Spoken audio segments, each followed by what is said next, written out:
Hey guys, thank you guys for being here 2 nights in a row. And so I'm waiting on Nate to come on. But I want you guys to start thinking about some of the questions that you can ask him. He's one of the top investors in the area. I've known him for a long time. He's accomplished everything that you guys are looking to do. And so this is a rare opportunity to actually communicate with one of the top investors in the area. So start thinking about and writing down some questions that you can ask him. Start thinking about that, and so that he can answer them. This is an opportunity that we've only put out to you platinum coaching students. And so as we wait for him to come on, just start thinking about some questions. You can go ahead and put them in the comment section, and just this is an opportunity. So let's not pass it up. I think part of being successful in anything we do is to pick a role model, but more importantly, know the right questions to ask the people who you're trying to emulate. And so I'm actually trying to keep it cool because he hasn't came on yet. But I talked to him about an hour ago, so he'll be on. He threatened to take a nap, so maybe now here he comes. Here he is. Hey, let's see here. Can you hear me, Nate? Come on. Can you hear me? Yep. Can you hear me? Yep. Hey guys, what's going on? Oh, hold on. All right, what's going on? All right, we all the way live. I got my coaching students on. I've asked them to ask questions, and so we'll just get started. We'll just get right into it, Nate. And I really appreciate you being here with me and my coaching students, and to kind of share your knowledge, your story with them. And so, Nate, let's just get started. We've known each other for a long time. I understand I've been missing you in the gym. So give us your background. Like, where are you from, and how did you get started in real estate? Yeah, so thanks a lot, Greg. It's always a pleasure to catch up with you. Pretty much my story is probably like everyone else's, pretty regular. I was actually born and raised here in the District Heights area. I got into real estate investing after reading Rich Dad, Poor Dad. I was on vacation, read the book, and like many other people who started their investing careers did that. So that was pretty much the start. I was living in New York at the time. I bought my first condo. I sold that as my primary residence after reading the book. And then I just took that money and reinvested it and moved back to Maryland and started the investment career. And so Keith wants to ask, what time does your day begin? Oh, man, my day begins anywhere from depending on how late I'm hanging out with my boys for basketball, but typically, without an alarm, I wake up probably about 5 a.m. Yeah, that's the time I wake up, and I typically pre-COVID would. Okay, 4:30 then. I wake up at 4:30 then. You gotta beat me, don't you, Nate? You gotta beat me. And so. Yeah, pre-COVID, I would see Nate early. We'd both be in the gym, go to the same gym early in the morning. I actually haven't been back since COVID, but I saw a buddy of ours, Brian, yesterday or the day before. He said that you've been in there, and so I'll get back in there. And so so you got started. You read Rich Dad Poor Dad. Did you actually? I've never asked you this question. Did you have a mentor, or you just kind of read the book and just kind of winged it from? Yeah, so I read the book, and then from there, are you freezing, Greg? Hold on. Hey, Diego, can you turn off all the Wi-Fi, your games and stuff, and tell Nas to turn his off? Sorry about that. The last time,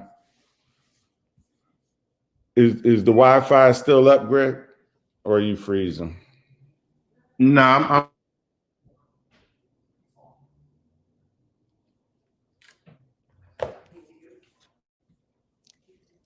Is that me or you, brother? I think it's me. Can you see me now? Yeah. You were kind of freezing a little bit. Yeah. So, in answer to your question about a mentor, basically after reading Rich Dad Poor Dad, I went to a lot of like investment seminars. I didn't have a particular mentor, but if I had to do all over again, I definitely would have got one a lot earlier in the game. I have mentors now, but back then I didn't. And I look back, and it probably cost me millions of dollars. Just, not having a mentor, having deals that I probably could have capitalized much better on, or even, marketing differently. So yeah, definitely kind of did it the old fashioned way, where I tried to learn it myself, but I wouldn't recommend going that route. Right. And so I talk to my coaching students all the time about motivation. What really motivates you?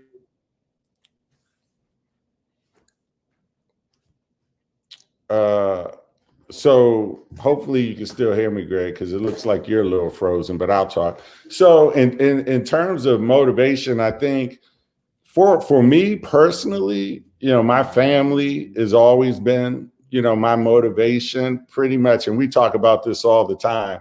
I mean, pretty much everything I do are, for my family and my boys, and, hopefully leaving a legacy for not only them, but their children. I think you and I both kind of live very modest lifestyles. So it's nice, to have money and be able to do things when you want. But for me, it's always been the relationships, being able to be in a position to kind of help, other people out, particularly, my family. Okay. I know I'm having some technical difficulties, but hopefully you can hear me. Talk about your you got into real estate investing. What did you start doing first? Was it buying and holding, fixing and flipping, wholesaling? Talk about that journey.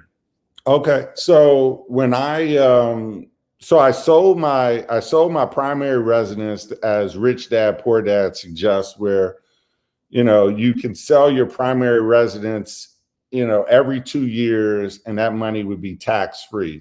So I sold that primary residence, and I remember it like yesterday. It was a little condo in New York. I think I made like $40,000 at the time. I was probably like 29, 30, had just gotten into it. And that was the most money that I had ever seen at one time. And I was like hooked. I was like, this is what I want to do.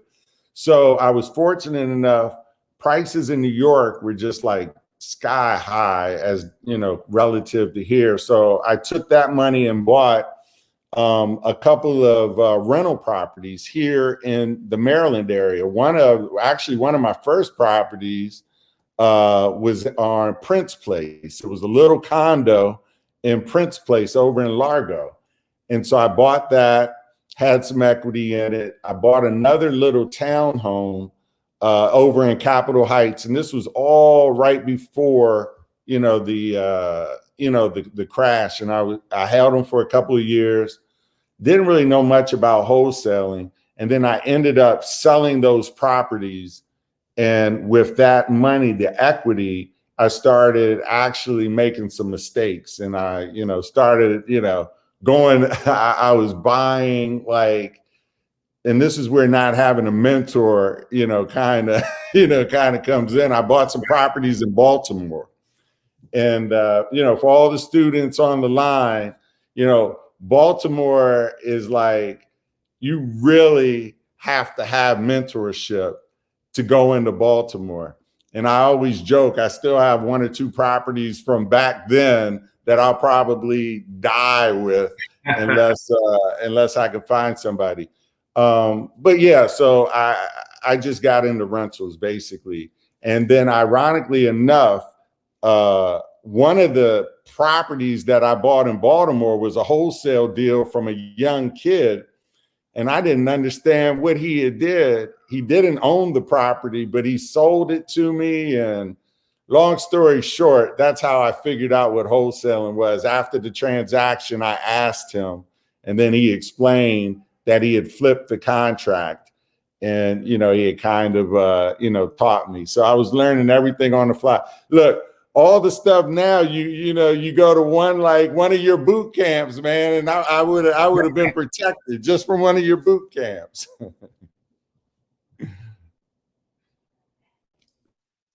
Part of the lesson.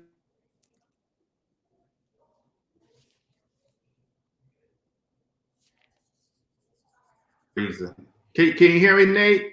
Yeah, I hear you now, brother.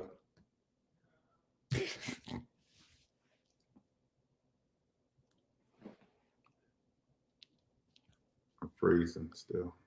A little bit.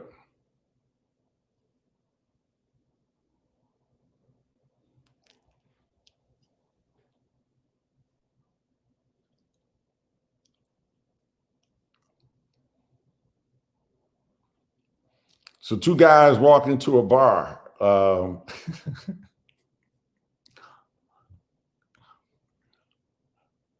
to go to the chat? Oh, Lord have mercy. Technology. I know. Can you hear me now? Yeah. You're good now. So part of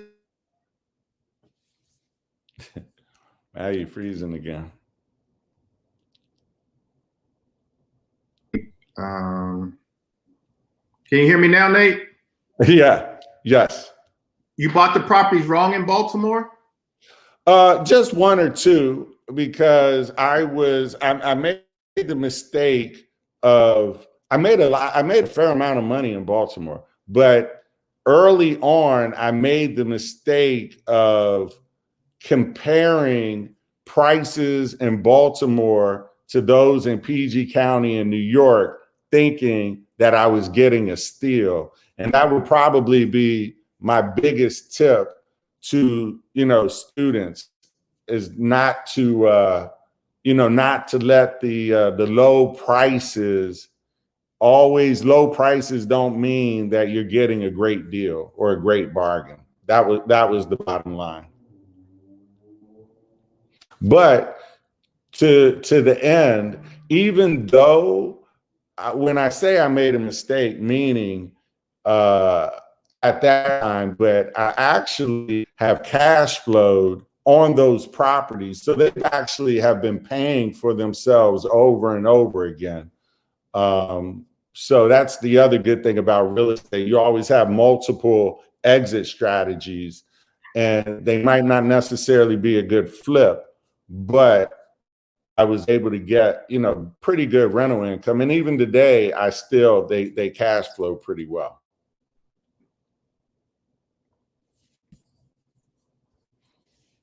How'd you get into flipping properties? So after, so it was, I can't remember the year, but it was right around the time where we had that crash. And then there were a lot of REO properties. What was that? Maybe like around 2008?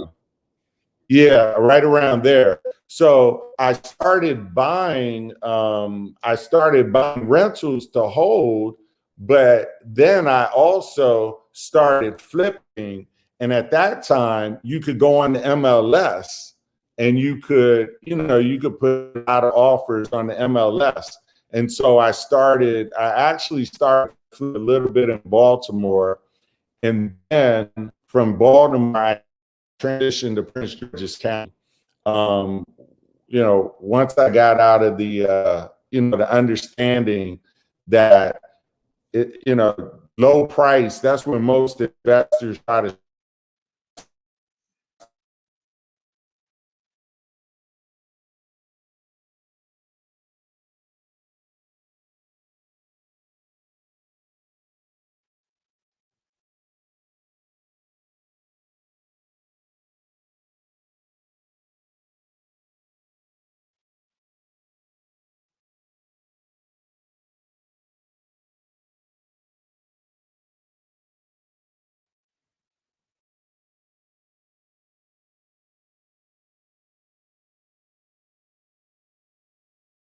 Christ.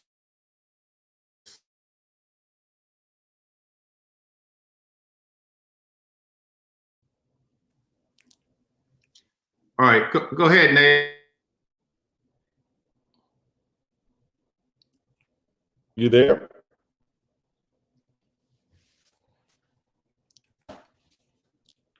You're looking frozen, but I'll just keep talking just in case your audience can hear me. So yeah, it was basically 2010 that I basically started doing a lot of PG County flips. We moved from Baltimore and probably started flipping like 15, 20 houses in PG County. And then from PG County, we just saw that the spreads were a lot bigger. And then we moved to DC. And we still do a fair amount in PG County, but the numbers are a lot easier to make work, as you already know, in DC.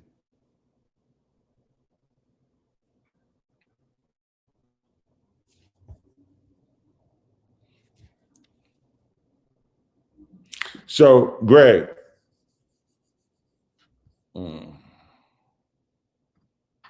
Nate, let's do this. I'm gonna turn. Let me see. When you freeze, you can't hear me. Can your audience still hear me, or is it just you? No, they can hear you. Let me see if I can turn on the. I can't turn off the camera. I was going to see if we can. Am I able to see a chat? Yes. So when you freeze, I can just look at the questions. Yeah. Again, how do you market? So do you want me to just go kind of down the line and look at some of these and we can talk about them, or? Yeah, go ahead. Go ahead. Okay. All right. So how do you market?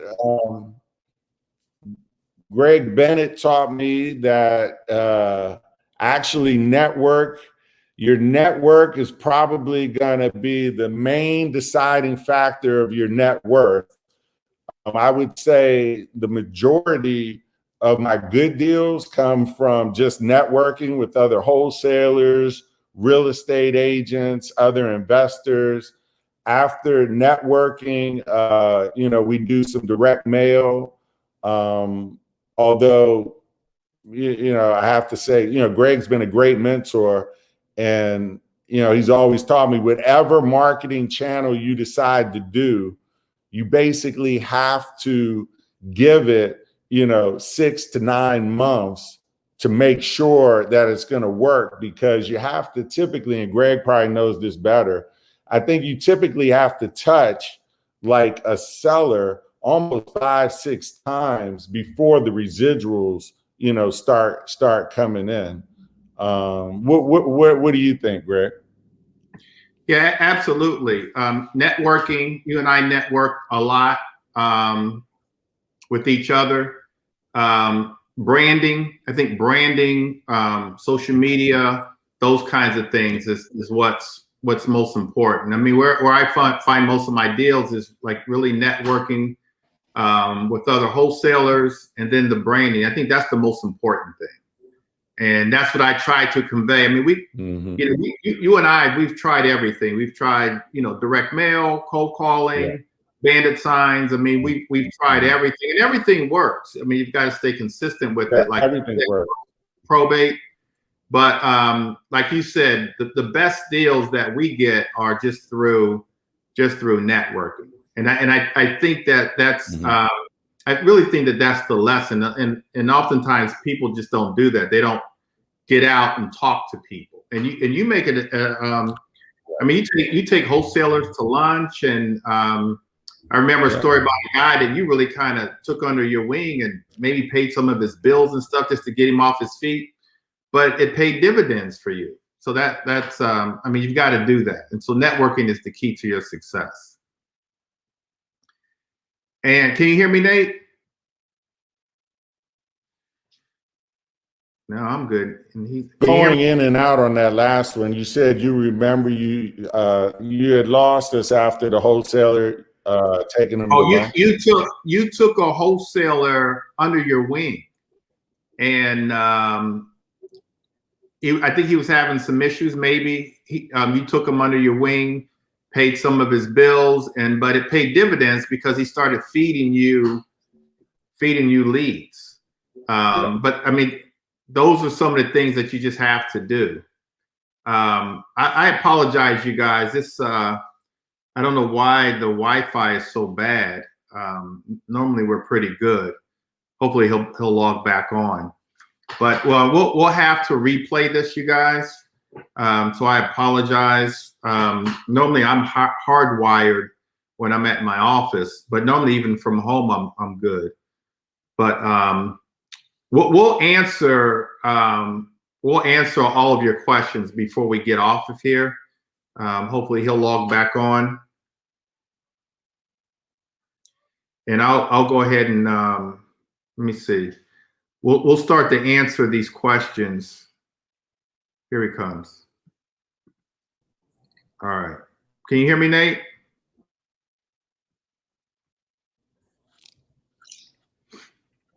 Can you hear me, Nate? Can you hear me? Yep. As Okay. you're looking for the next question, one of the things that I've always taken away from our conversation, I've actually learned from you, is that dealing these other host agents, and that's one that are very forthcoming with information. You're very willing to share information, and I think that kind of sets you apart from some of the other people, and it helps. And people get a sense of your genuineness.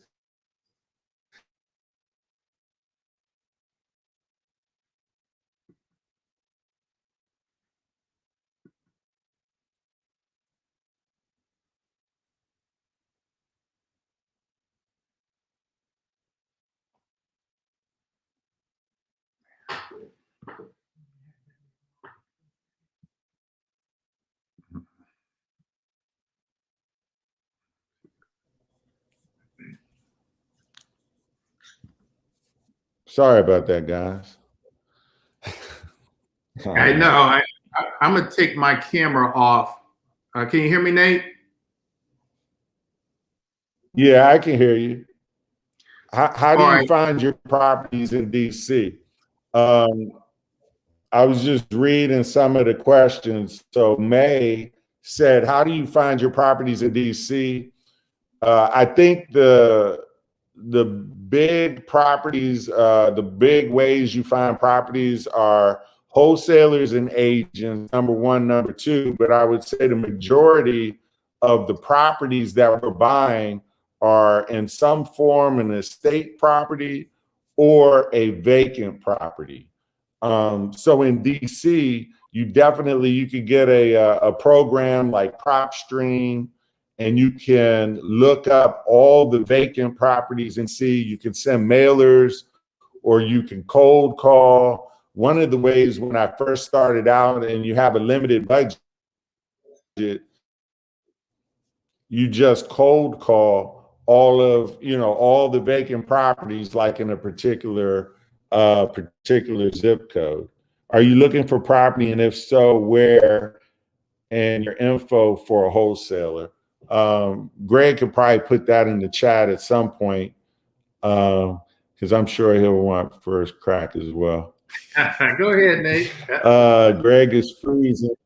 All right, let's see what else we got here. Why does Baltimore seem like a hot spot, but I hear bad stories? Explain. Greg, why don't you take this one? Hopefully you guys can hear me. Can you guys hear me? Can you hear me, Nate? Yep. Okay. So, Yes. So Baltimore is not. It says, why does it seem like a hot spot, but I hear bad stories? I think you hear bad stories because people buy. They don't buy the properties right. They don't buy in the right neighborhoods. In Baltimore, you can't buy. Board ups. We talk about it a lot on streets where there's lots of board ups. And then you've got to buy right. In Baltimore, I'm not buying a gut job. I'm only buying, cosmetic.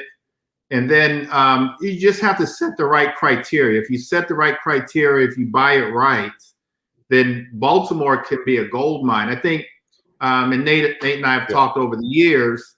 I think, Nate, you probably, as I said earlier, probably bought wrong in Baltimore. Oftentimes we come with a New York mentality or a DC mentality going into Baltimore, and we think, oh, you can buy a house for $15,000, and you do so, but that $15,000 is not the right property because it's in a bad neighborhood. And so, as a matter of fact, the investors in Baltimore, here's the joke that they say. They say if they have a property that they're having a hard time selling, put an ad in the Washington Post or the New York Times, and you'll get it sold, just because of that big city mentality. And that's the joke that Baltimore investors make. And so Baltimore. Go ahead. No, go ahead, Go ahead, Greg. No, I was going to. No, I was just going to finish that with.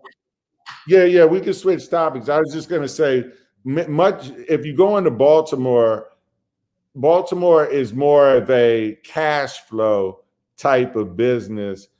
Would you agree? You're not going to get as much appreciation. You'll get forced appreciation, meaning when you buy it right, whatever equity you bought it with is probably what you'll have, but you're probably not going to get a lot extra appreciation. So I would just end the topic like that Baltimore, and like I said, even the ones I bought, I joke and say that I bought them wrong, but actually they cash flow. So they're just not appreciating. And so you're just having a hard time with the exit strategy in terms of selling them, right? Right, because at this point you're really going to be selling to other investors. Now, I've bought other properties since in Baltimore, and I changed my criteria accordingly. So I don't like to buy in neighborhoods where the resale value is going to be less than 150 grand. So that takes me out of all of what I call the blue light districts, where I would never want to buy a property where after everything is all fixed up, that it's worth 100,000, because it's going to be very hard to find a homeowner that wants to live in a $100,000 neighborhood. So I think that they probably get the gist that it's cash flow first, and try to stay away from some of the blue light districts where the what we call the D neighborhoods, the C minus neighborhoods, those neighborhoods. And so Nate, let's get on this topic before we totally freeze out. I think one of the things that I really admire you about is the way you finance your properties, the way you've built up your finances, and then sort of kind of your retirement strategy, but at the very least dealing with like solo 401k. And so can you talk a little bit about that, the solo 401k, and how you finance your properties? Because like you could write a book on those topics. Yeah, so I'm sure for the students in here that already familiar, solo 401ks are a retirement vehicle where if you have a job or if you have a business, you should be stacking money into your retirement account, because the whole name of this game is that we want our money to grow, tax free for, the shortest amount of time and possible. Now, one disclaimer with the 401ks, typically these vehicles are geared towards long-term investments, meaning they're really, and I just want to throw this caveat out to the students, that they're really for longer term investments like rental properties, stuff that you're going to hold for a year. You might be able to do one or two flips in them, but you don't want to get in a scenario where you're doing multiple, like a lot of flips out of them, because you don't want it to be considered you're running a business out of your 401k. But the whole concept is that, and at another time we can really sit down and kind of talk about it, but I would Google 401k retirement accounts.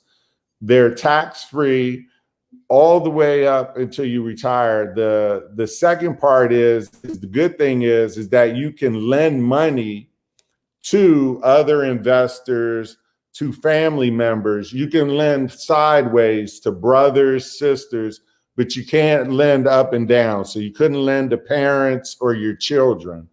And that's another way to get pretty high returns. The second way to finance property, and Greg and I have done this, private money. When Greg and I started years ago, hard money used to be exactly that, right, Greg? It was like hard, like we're talking high interest rates. Now they call it private hard money, but in all actuality, their interest rates have come down so much. You can get as low as like 8% from hard money lenders with like 2 points. The advantage and the question would be, well, why would you do that versus going to a bank where you could get it?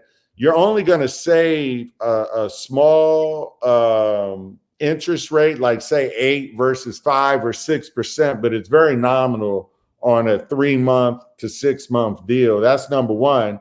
And then I'm sure, as Greg has already talked to you guys, in a very competitive market, you have to be able to close super fast. And I know the lenders that, Greg refers and that, we use, it's almost like you're using cash. I know Greg's probably closed stuff with, within a day or two if he needed to. And likewise on my end, once you get, relationships with a lender. So I think those are probably the two biggest takeaways.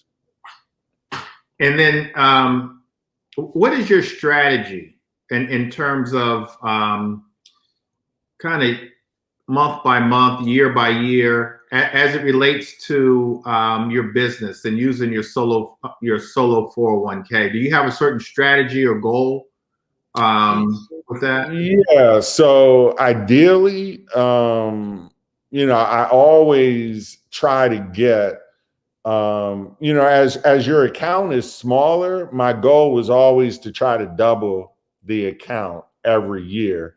As the account gets bigger, then, you just kind of come up with, like, I have a certain return, and you can put it in these calculators, because you're talking about larger sums of money. And that's the beautiful thing about real estate, right? We get pretty not a big returns. So I try to focus more on the tax. So like if I have a bigger deal, I might do it with my solo. if I think that the tax implications are going to be, that much better. That's number one. Number two, I like flipping just because right now I think the market is super hot, and I think that it's going to be very hard to get rental properties unless you get them like at a really, really good price, because the prices are so high. So right now I've been flipping a little more, but my strategy is to, if I could get something with a fair amount of equity, to hold on to it. Just as you always say, I mean, it's really, once you start making some money, it's all about the tax implications, because flipping is like a 40-50% tax rate. You buy that same property, you rent it out, you get the appreciation, and then when you go to sell it, depending upon how you sell it, you could pay almost little to no taxes if you invested in like an opportunity zone, or you could just pay capital gains, which I know you and I do a lot at 50-20%. I'm sorry, one last thing. The other thing that I try to get people to do is, if you have like stock portfolios or things like that, or even equity in your house, lines of credit are another great avenue to try to get. Especially, I don't know if you've talked to your students, but even though the market is super hot now, it's not always going to be this way. So now is a good time to try to really, get a lot of cash, because I'd love to hear your thoughts, and we can do it offline, or when you think like some of these foreclosures, it's like 21 to 25% of the DMV area are delinquent on their mortgages. So I don't know how you see that playing out. I'd be interested to know what your strategy is these days. I think my strategy is kind of what you just touched on, is being able to take advantage of the opportunities, because the opportunities are going to come. Right. There's a moratorium on foreclosures until June the 1st. Okay. And we don't know if the president's going to extend that or not. He's already extended it one time.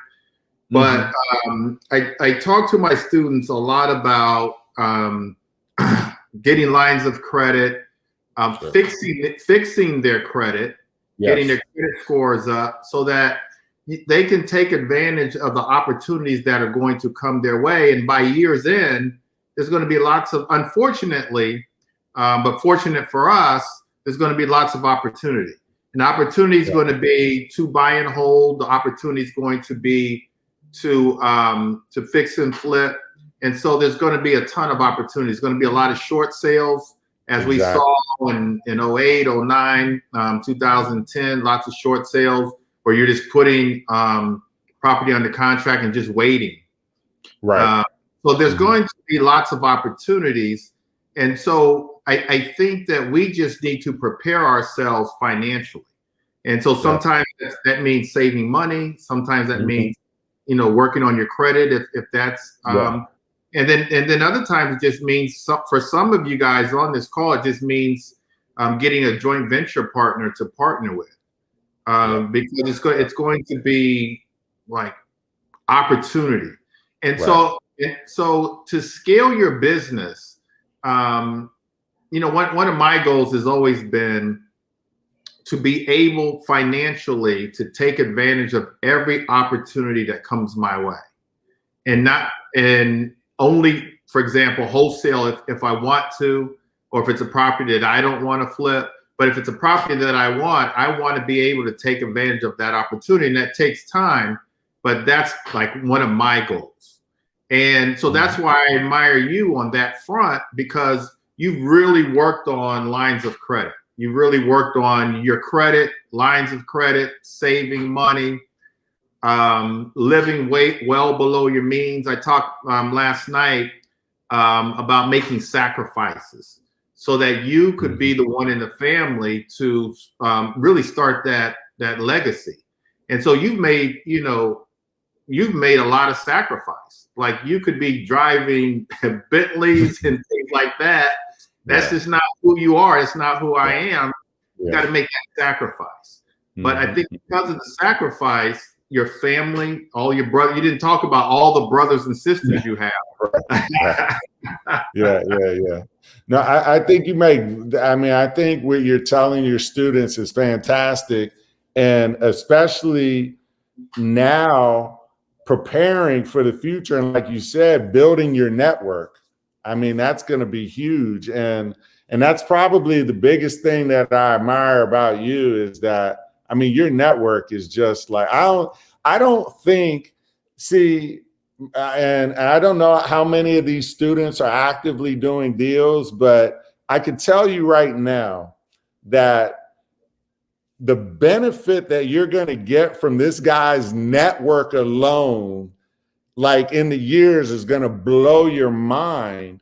And that's the mindset you have to get in, is that, yeah, the knowledge he's giving you is one thing, but it's just the whole network that you're involved in. And I tell people all the time that, when God graced me with meeting you, that like just expanding my thought and my network, it just like took my business to a whole nother level. And I'm happy because I know all of these students, they might not see it now, but in a year or two, they're going to see how the network that you have just pays dividends. Well, I appreciate the kind words. Tell us a little bit about the future. What does the future hold for you? Oh man. Well, right now the future holds for me. I got a 14 and 15-year-old.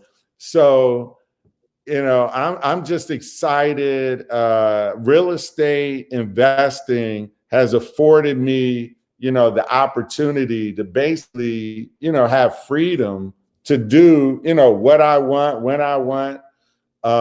My 14 and 15-year-old are into basketball. Actually, they played on Nico's team. Diego played on Nico's team. Oh, really? For a while, and that's Greg's. That's your nephew, Greg, or your little cousin. Yeah. So yeah, for me, and that's the beauty about real estate is that you can work hard, but we're not the ones like you always say, making money when you sleep, right? Your tenants are paying you, and you're out at a ball game and enjoying it with the family. From a business standpoint,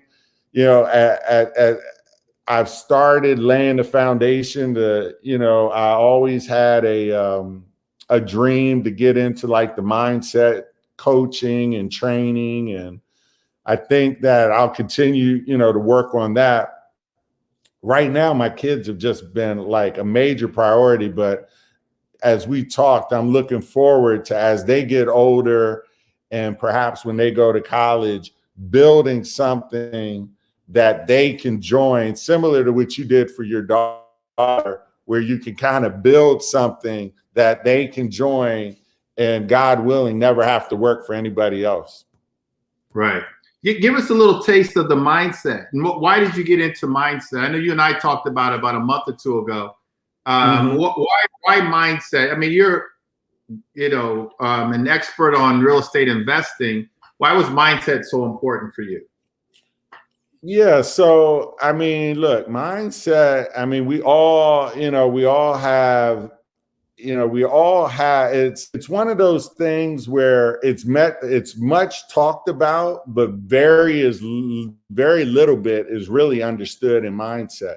And when a lot of people hear mindset, they equate mindset with what I call motivation, like motivation speakers. But when I'm saying mindset, I'm actually really referring to the subconscious and how your mind actually works.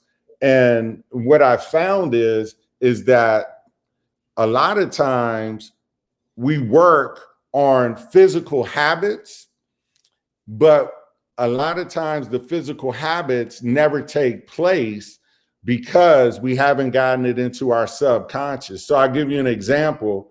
75 to 80% of New Year's resolutions are given up within 2 weeks of January 1st.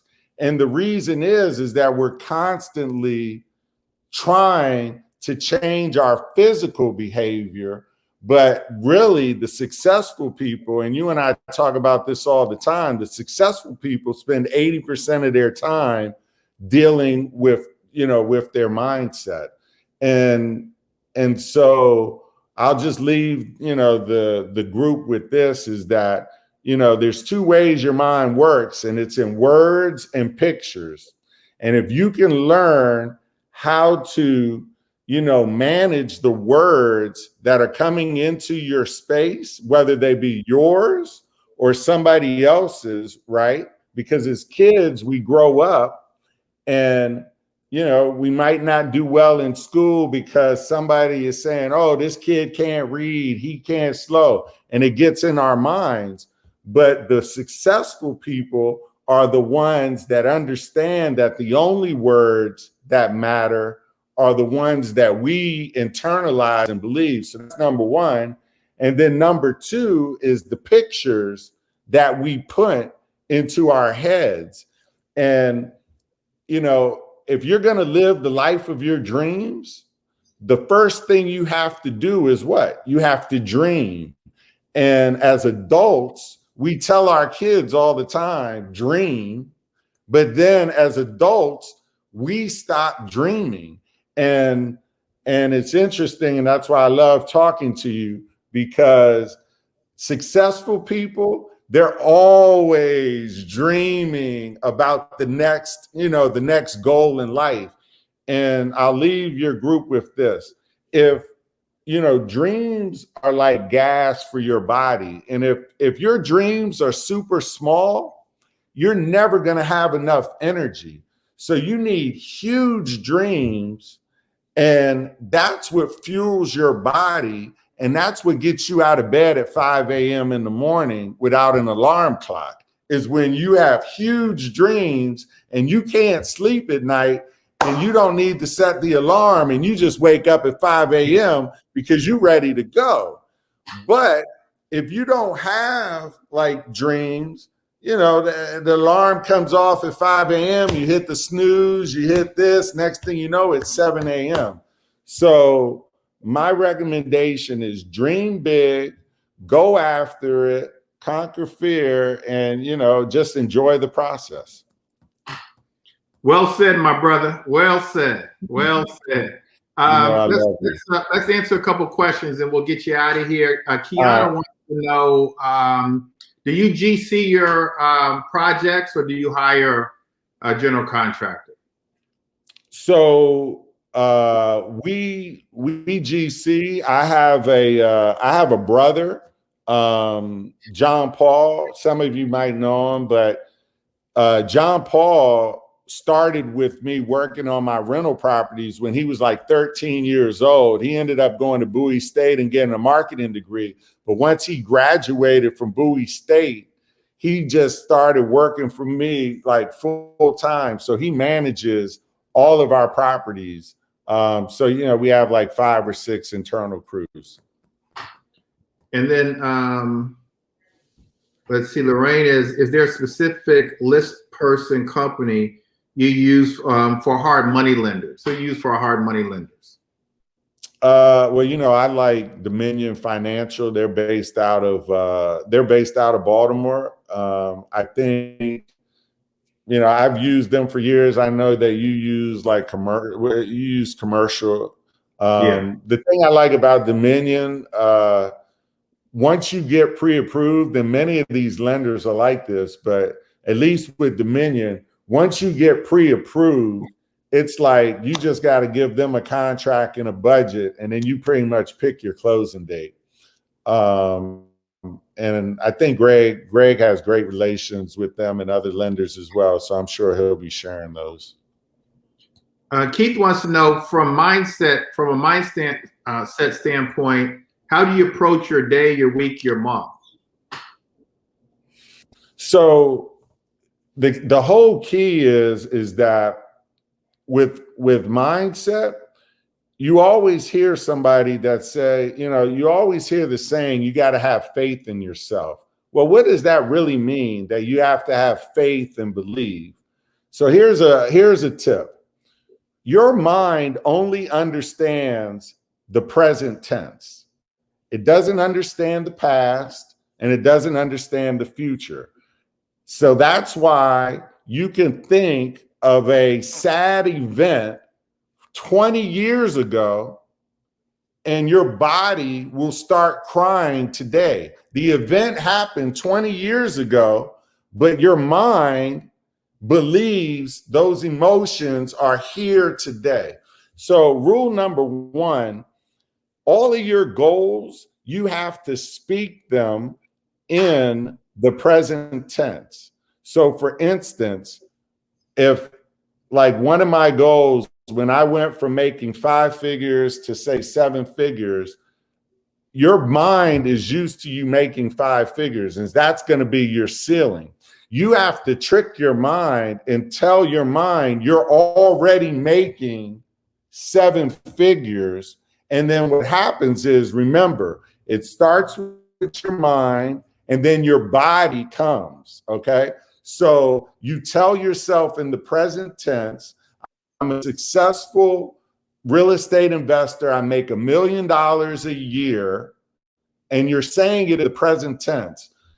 That's step number one. Step number two is auto suggestion, which means, and this is where it says, this is how people say you believe in yourself.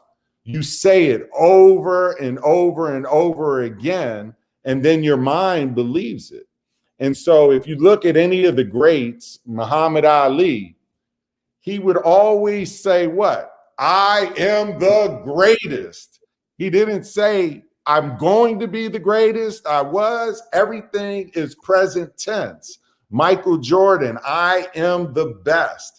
And so even if you're not at that level, your mind doesn't know that. So you just tell it over and over. So those are the two things. You got to talk present tense, and you got to do auto suggestion. And this isn't new material. This, if you read, what's the Think and Grow Rich? That's what they talk about. Napoleon Hill, auto suggestion. So when you hear that, start getting into that habit. So that's number one. And then in terms of on a daily and weekly, daily, I do something uncomfortable every day. And that's how you get out your comfort zone. So every morning I started, and I got this from Tony Robbins, I started taking a cold shower. I hate it, but it builds mental discipline. And it actually, your mind is like it's just like working your biceps or your back. You have to do different exercises to strengthen it. And so every day, I know I don't want to do it, but I mentally make myself do it. So I cheat a little bit. I lather up when it's warm, but then I turn the water off, and then I rinse down cold every morning. And, when it's 8 degrees outside in the winter, I'm still doing it, and it just helps develop your mind. So we always say you got to get comfortable being uncomfortable. So those are probably the 2 things I would suggest. Go ahead. And I was just looking at the comments. Books or podcasts. There's a heck of a book. It's called Cybernetics. Cybernetics. And it talks about the mindset, the self-image. It's written by a plastic surgeon. And it all the things that we're talking about, it goes into. So I would definitely highly recommend that. I think I'm trying to look up the author's name. Cybernetics. It's if you hold on one second, I can tell you the author. It's Maxwell Maltz, Maltz, Maxwell Maltz. Get that book, it'll change your life. Cybernetics.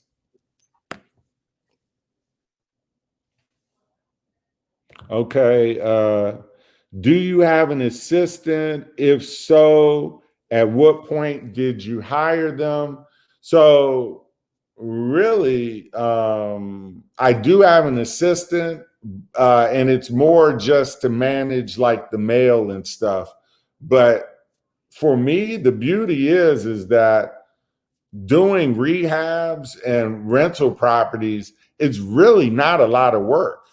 I mean, once you get the property, you're basically, the GC is kind of doing everything. So I'm fortunate, once I get a property and we start fixing it up, many a times I haven't even seen the property when we bought it, and I haven't even seen some of them, when we sell them, because John Paul is out there. So in the beginning, and I don't know how Greg recommends to his students, but in the beginning, you probably want to do pretty much everything yourself, just so you can learn and understand.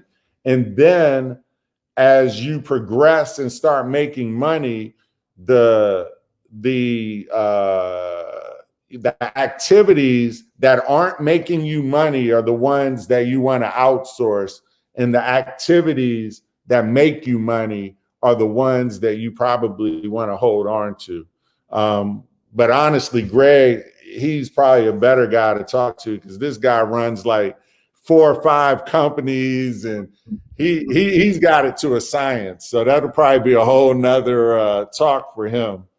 Yeah, Think and Grow Rich, that's a good book. So Cybernetics is actually a better read. You'll get the same information as Think and Grow Rich, but both of those books are like, phenomenal. Let's see. Basically on the job training. You're right. Yep, on the job training. Yeah, and don't be afraid to work for somebody for free, to learn a skill. Hook up with somebody. I'm So sure Nate, Greg will work. So Nate, on a daily basis, what are you thinking about? Because my focus on a daily basis is working on my business. Okay. And so of late, we've been trying to hire all the right people. So I'm working on my business as opposed to in my business. And Okay. so what are you thinking about, or even working on? Is it financing, getting more financing? I used to talk to Brad a lot, Brad Chandler, and he said his only focus was getting more money, getting more private lenders. That was his whole focus, was the financing piece of his business. What is your focus on a daily basis? What are you thinking about? Is it just bringing in more deals, or what is that? Yeah, so because of the lifestyle that I've kind of chosen, with with my family, where I spend a lot of time with my wife and my boys, is, I think, to your point too, it's ironic because I just took a bunch of properties that I owned and went and got a line of credit that I am closing on actually Friday to get more capital. So yeah, that's one. Two is definitely networking, because for me, right now, as we're in this period, I am just trying to network and talk to as many people, because COVID, some people are shaking out of the business, some people are getting into the business. And so for me, and like an individual investor, the network is the key, because I find that the network gives me residuals. I just got a deal last week I closed on, and it was from a person in my network that I had bought a house from almost 5 years ago. And I just went through my phone, and this is what I would tell you. And it goes back to that mindset, is that I'm a firm believer that we have everything we need at our disposal right now. Like in your phones, there's probably $100,000 deal right now in everybody's phone. It's just a matter of, networking and doing the little things. So I'm very big on, and that's just the way I've chosen to do my business, because I'm more into, a lifestyle. I know other people, they are more marketing driven, where they do like, a ton of mail or phone calls. The beauty about real estate investing is that there's no right or wrong way. You just find what works for your lifestyle, and then you do it, you do it accordingly. Good. And so last question, Nate, and I appreciate your time. I know time is precious. I tricked you and told you you'd only be on for 30 minutes, but we've doubled that, so I owe you. What advice would you give the people on kind of moving forward in their journey? What advice would you give them? Well, number one, don't reinvent the wheel.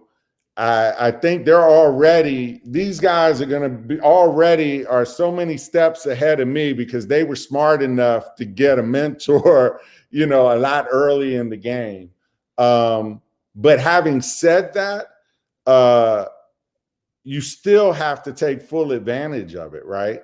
So, we all have the same information, but it's going to come down to getting a plan and executing the plan. And one thing that I will say is, and Greg can probably back me up on this, is that real estate investing, just look at it as a marathon, not as a sprint. Because there are going to be times where you're just super hot, making tons of money. And then there might be times where, you have to like work on your business or, reallocate or whatever. But just know this, that you picked the right industry to be in. Real estate investing, and I was just having this conversation with one of my buddies today. It is the only vehicle that regular guys like Greg from Southeast and me from District Heights can make tons of money and meet people. There's no other industry in the world, and real estate makes more millionaires than anybody. So you already picked the right vehicle to be in. Now, just be patient and make sure that you stick with it, because it is a marathon. But believe me, you will be happy, your kids will be happy. And I'll leave you with these final parting words. You have the benefit of my friend right here. You don't have to reinvent the wheel. I always tell people, the experts that you listen to, it's not that we're any smarter than anybody on this call. It just means we've made the most mistakes, right? We made the most mistakes, and we're able to teach you how not to make those same mistakes and shorten your path to success. So take that seriously. Don't reinvent the wheel. He's giving you the blueprint on, financial freedom. And believe me, you got to trust the process, stick with it, put God and your family first, and all else works itself out. Thank you, Nate. Really appreciate it. Appreciate the time. Appreciate the kind words. You Always. Guys thank Nate. Thank Nate. He could have been anywhere tonight, and he spent an hour with us. I apologize for all the technical difficulties, but Nate, I owe you. I owe you, my friend. Hey, you heard that? I got it on tape. It's all He's good. He's gonna call me tomorrow looking for a deal. Oh man, you know, hey, put my Greg, put my name and cell in the chat for them. I didn't know how to do it, but if anybody has any questions offline or whatever about, you know, mindset, or if they need a book to read or whatever, I'm always here to, you know, kind of help you guys. I'm gonna have Keith send your information. Put it on their dashboard. They all have a dashboard. So Keith, put Nate's information in their dashboard. So whenever they want to go call Nate or email Nate, it'll be right there in their dashboard. All right, Nate. Appreciate it, brother. All right, take care. All right, you guys.